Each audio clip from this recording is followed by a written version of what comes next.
gente, aqui é a Nana do Laboratório da Nana.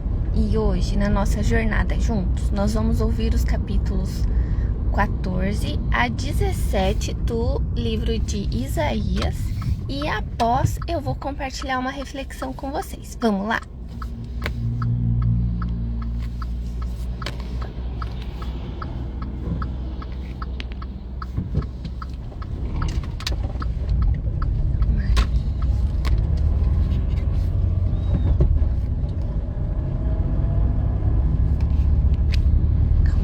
Saiu do aplicativo.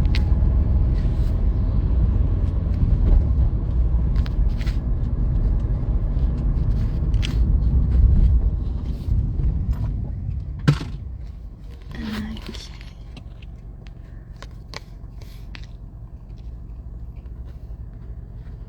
Isaías, capítulo 14. A volta de Israel para a sua terra. Porque o Senhor se compadecerá de Jacó e voltará a escolher Israel, estabelecendo-os na sua própria terra. A eles se juntarão os estrangeiros, e estes farão parte da casa de Jacó. Os povos os pegarão e os levarão aos lugares deles, e a casa de Israel terá esses povos por servos e servas, na terra do Senhor. Os israelitas terão como prisioneiros aqueles que os tinham aprisionado e dominarão os seus opressores. Hino triunfal sobre a queda da Babilônia.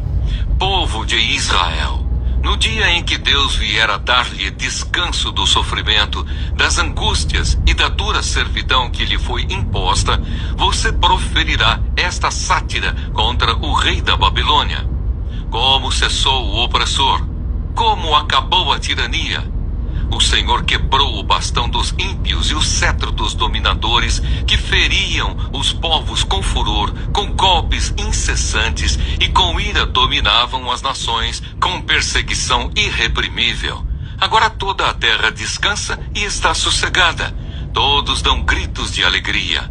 Até os ciprestes se alegram por causa de você, e os cedros do Líbano exclamam: desde que você caiu, ninguém mais vem para nos cortar. Lá embaixo o mundo dos mortos se agita por causa de você, para sair ao seu encontro quando você chegar. Por sua causa ele desperta as sombras e todos os príncipes da terra, e faz levantar dos seus tronos todos os reis das nações. Todos estes começam a falar e se dirigem a você dizendo: então também você enfraqueceu como nós, e você se tornou como um de nós. A sua soberba foi jogada no abismo, junto com o som das suas harpas. A sua cama é de larvas, e os vermes são a sua coberta. Veja como você caiu do céu, ó estrela da manhã, filho da alva. Veja como você foi lançado por terra, você que debilitava as nações. Você pensava assim: subirei ao céu, exaltarei o meu trono acima das estrelas, e me assentarei no monte da congregação, nas extremidades do norte. Subirei acima das mais altas nuvens e serei semelhante ao Altíssimo. Mas você descerá ao mundo dos mortos, no mais profundo do abismo. Os que virem você olharão atentamente e perguntarão: é este o homem que fazia a terra tremer e que abalava os reinos? Que transformava o mundo num deserto e arrasava as suas cidades? Que não deixava os seus prisioneiros voltarem para casa? Todos os reis das nações, sim, todos jazem com honra, cada um em seu túmulo. Mas você é lançado fora da sua sepultura como um renovo abominável, coberto de mortos traspassados à espada, e que descem a cova de pedras como um cadáver pisoteado.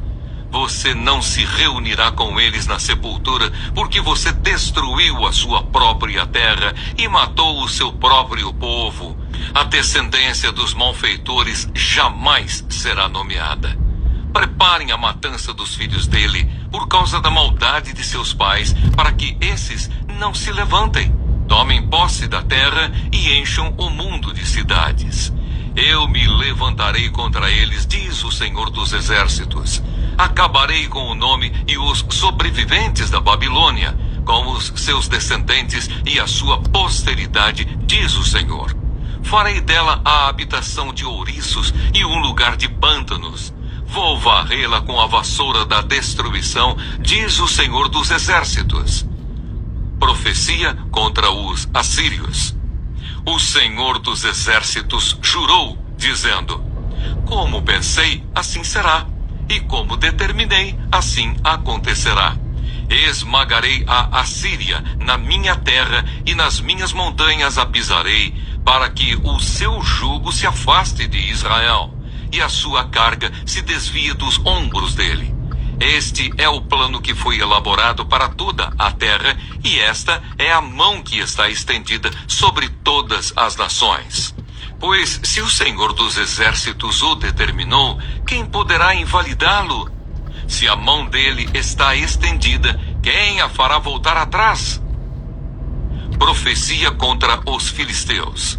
No ano em que o rei Acaz morreu, foi pronunciada esta sentença: não se alegrem todos vocês da Filístia por estar quebrada a vara que os feria, porque da raiz da cobra sairá uma víbora, e o seu fruto será uma serpente voadora. Os primogênitos dos pobres serão apacentados, e os necessitados se deitarão em segurança. Porém farei morrer de fome a sua raiz, ó Filístia, e os seus sobreviventes serão mortos. Uive, ó portão, grite, ó cidade. Todos vocês da Filístia tremam de medo, porque do norte vem fumaça, e ninguém há que se afaste das suas fileiras. Que resposta se dará então aos mensageiros daquele povo?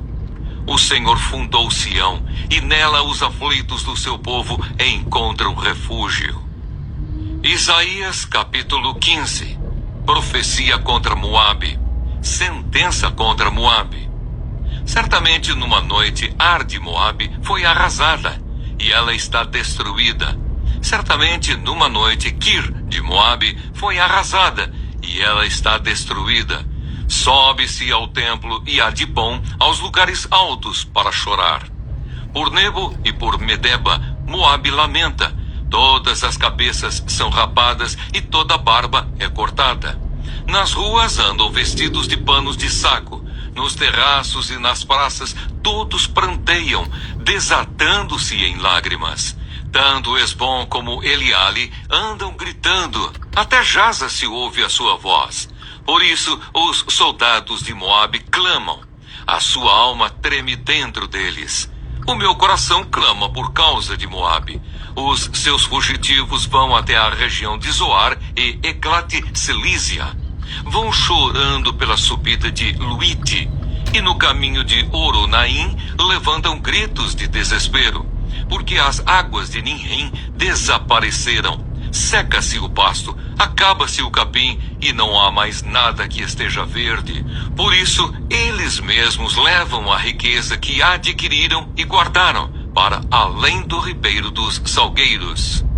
Porque o pranto se espalha pelo território de Moabe, o seu clamor chega até Eglaim, o clamor chega até Beer-Elim.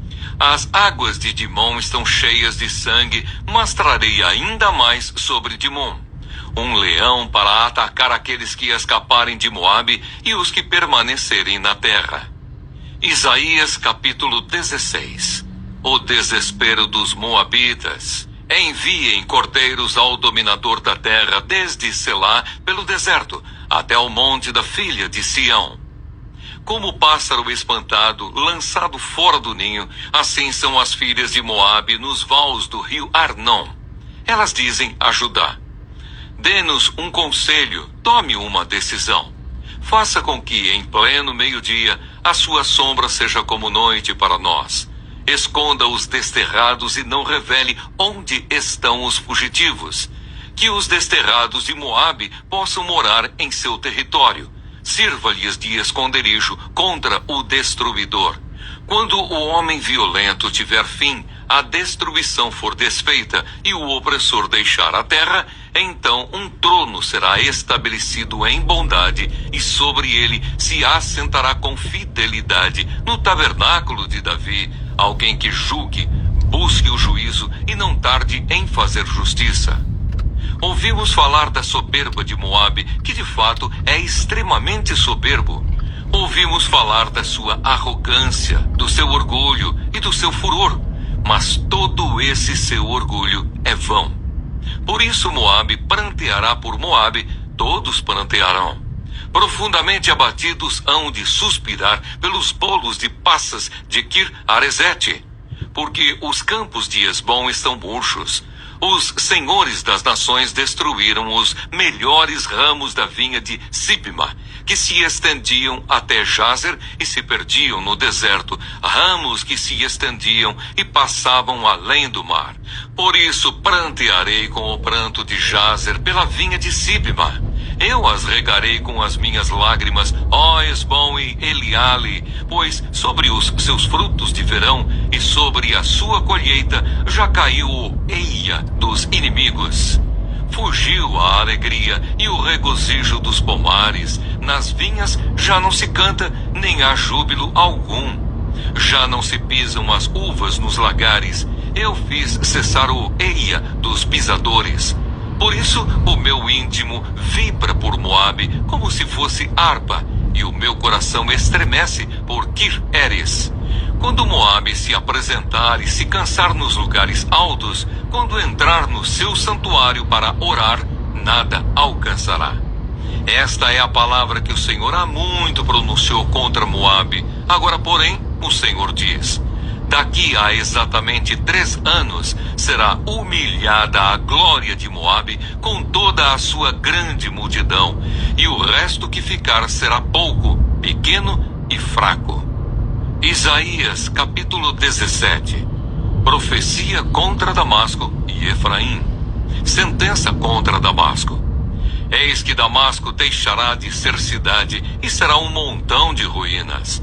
As cidades de Aroer serão abandonadas, hão de ser para os rebanhos que aí se deitarão, sem haver quem os espante. A fortaleza de Efraim desaparecerá, bem como o reino de Damasco, e o restante da Síria será como a glória dos filhos de Israel, diz o Senhor dos Exércitos. Naquele dia a glória de Jacó será diminuída e a gordura da sua carne desaparecerá. Será como quando o ceifeiro ajunta o trigo e com o braço colhe as espigas. Será como quem colhe espigas no vale dos Refaíns. Mas ainda ficarão algumas espigas, como no sacudir da oliveira, 2 ou 3 azeitonas na ponta do ramo mais alto, e 4 ou 5 nos ramos mais produtivos, diz o Senhor, o Deus de Israel. Naquele dia as pessoas olharão para o seu Criador, e os seus olhos estarão voltados para o Santo de Israel. Eles não olharão para os altares, obra de suas mãos, nem voltarão os olhos para o que os seus dedos fizeram, nem para os postes da deusa Azerá, nem para os altares do incenso. Naquele dia, as cidades que eles fortificaram ficarão como os lugares abandonados no bosque ou no alto das montanhas, os quais no passado foram abandonados diante da chegada dos filhos de Israel, e haverá desolação. Porque você se esqueceu do Deus da sua salvação e não se lembrou da rocha da sua fortaleza. Ainda que você faça belas plantações e plante mudas de fora, e no dia em que você as plantar, as fizer crescer, e na manhã seguinte as fizer florescer, ainda assim a colheita voará no dia da tribulação e das dores incuráveis. Ai do bramido dos grandes povos que bramam, como bramam os mares, e do rugido das nações que rugem, como rugem as águas impetuosas. As nações rugem como as muitas águas, mas Deus as repreenderá e fugirão para longe. Serão afugentadas como a palha dos montes diante do vento e como o pó levado pelo tufão. Ao anoitecer, eis que há pavor, e antes que amanheça o dia, já não existem. Este é o destino daqueles que nos despojam e a sorte daqueles que nos saqueiam. Bom dia, gente! Hoje vamos refletir sobre Isaías 14, 15, 16 e 17, que falam sobre o juízo de Deus contra nações arrogantes, a fragilidade dos impérios humanos e a importância de confiar no Senhor. Isaías capítulo 14 traz uma forte mensagem contra o rei da Babilônia, que representa a arrogância humana. O capítulo descreve sua queda, mostrando que todo o poder terreno é passageiro. Essa passagem também é interpretada como um retrato da queda de Satanás, lembrando que o orgulho leva à destruição. No entanto, o povo de Deus tem um futuro de restauração e vitória. Isaías capítulo 15 e 16 anunciam o juízo sobre Moabe, uma nação que se orgulhava de sua riqueza, mas que enfrentaria grande sofrimento. Deus, porém, oferece um caminho de refúgio e misericórdia para aqueles que o buscarem. Isso nos ensina que, mesmo em tempos difíceis, a compaixão do Senhor está sempre acessível para os que se arrependem e confiam nele. Isaías capítulo 17 pronuncia o juízo sobre Damasco, capital da Síria, e alerta que a glória das nações pode desaparecer rapidamente. Esse capítulo reforça que colocar a confiança em riquezas, exércitos ou alianças humanas é um erro, pois nossa verdadeira segurança está em Deus. Refletindo sobre esses textos, vemos que Isaías 14 nos ensina que o orgulho leva à queda. Isaías 15 e 16 nos mostram que Deus oferece misericórdia mesmo no juízo. E Isaías 17 nos lembra que a única segurança duradoura vem do Senhor. Que possamos viver com humildade, confiando na justiça e na graça de Deus, pois Ele é o único que pode nos sustentar verdadeiramente. Que vocês tenham um ótimo dia. O vídeo vai ficar disponível no YouTube, então lembrem de se inscrever no canal, de curtir o vídeo, de compartilhar. Fiquem com Deus e até a próxima. Tchau!